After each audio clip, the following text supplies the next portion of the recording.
सामने जब जेन ज़ी के लोग बैठे हों, वो तमाम तरह के सवाल पूछते हैं, उनके मन में बहुत सारी बातें हैं।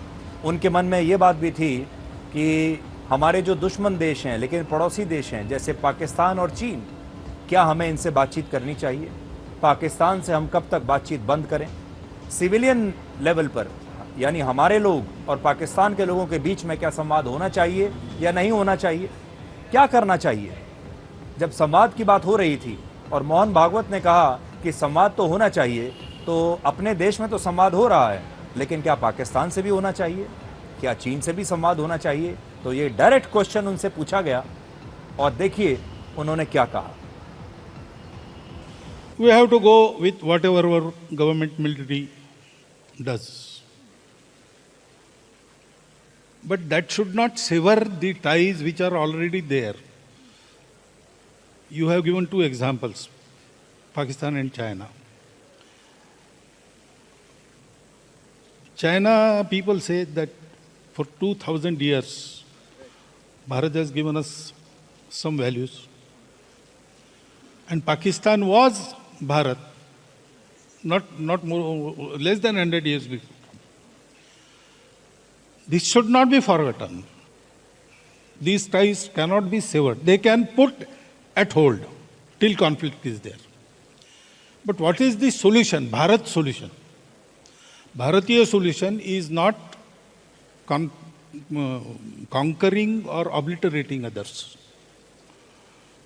To form that harmonious assimilating process, that requires dialogue. So conflicts may halt all these relations, but they cannot sever.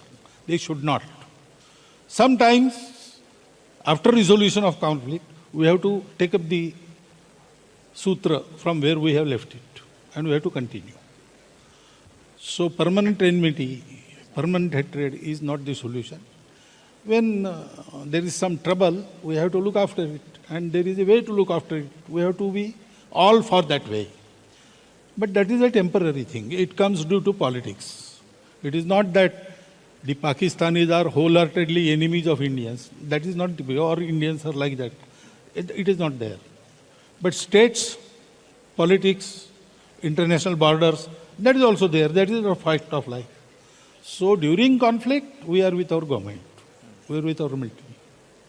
But we know that sometimes it has to cease and we have to be one. Because humanity is one. तो ये जो बहुत महत्वपूर्ण संवाद आज यहाँ मुंबई में हुआ है, इसमें एक बात ये भी रखी गई कि हमारे बजट का 6% हिस्सा शिक्षा पर खर्च होना चाहिए, जो कि आज के समय में बहुत कम हो रहा है। हमारे बजट में से 6% एलोकेशन शिक्षा पर होना चाहिए और आरएसएस प्रमुख मोहन भागवत ने कहा है कि मैं इस मांग का समर्थन करता हूं, मुझे भी लगता है कि ऐसा होना चाहिए। लेकिन देखिए पूरी सारी जो बातचीत हुई उसमें उनका जोर एक चीज पर था, उन्होंने सरकार पर उंगली नहीं उठाई, उन्होंने ये नहीं कहा कि ये सरकार की कमी है। इनफैक्ट मैं आपको कुछ अपने ऑब्जर्वेशंस में आपको बताता हूं, लगभग 1 घंटे का अगर ये संवाद था, इसमें एक बार भी उन्होंने सरकार का नाम नहीं लिया, एक बार भी प्रधानमंत्री मोदी का नाम नहीं लिया, एक बार भी शिक्षा मंत्री का नाम उन्होंने नहीं लिया। सारी जो बातें चल रही थी वो सिर्फ इस पर आधारित थी कि क्या होना चाहिए और उनकी सोच क्या है। और हर बार उन्होंने ये कहा कि देखिए ऐसी किसी भी प्रकार की जो जिम्मेदारी है ये समाज और सरकार दोनों की है, आप सिर्फ कानून बनाने से कुछ नहीं होने वाला। उन्होंने ये भी कहा जब तक समाज में जागृति नहीं आएगी तब तक कोई बदलाव नहीं आ सकता। तो उन्होंने बताया कि कानून तो हमारे देश में बहुत सारे बने हुए हैं अलग अलग चीज के, लेकिन होता क्या है, इसलिए समाज में जागृति आना बहुत जरूरी है। समाज और सरकार को दोनों को यह काम करना पड़ेगा और जनता को अपना मूड पहले बनाना पड़ेगा। और कोई भी सरकार जनता का जो मूड होता है, जनता की जो भावनाएं होती हैं, उनके खिलाफ नहीं जा सकती।